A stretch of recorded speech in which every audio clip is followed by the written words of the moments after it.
दूध बेच रहे Anne, हैं wo जी। ist sie? Beş beş. Hat sie Angst? अस्सलाम वालेकुम जी। है जी, ये सुलहदेविया से थोड़ा आगे Campbell time.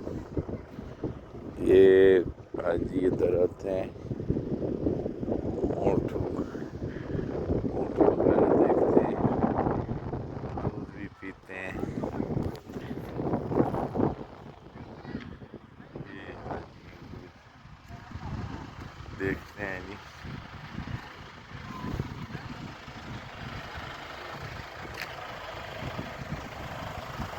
Campbell time.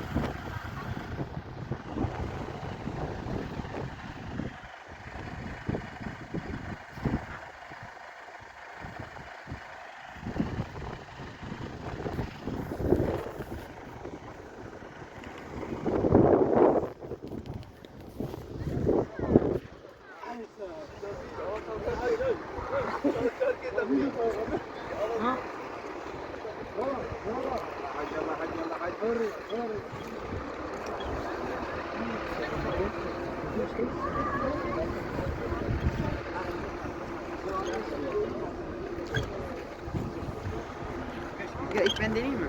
Evet. Allah. 45 lira. अस्सलाम वालेकुम। अबू क्या बना? आधा बोतल कम। 5 lira. हाँ जी।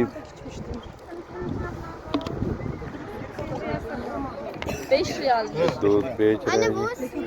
Beş beş. Hat sie Angst? Hayır adam kendisi satıyor içine. Üç tane. ये दूध है, मैंने भी लिए।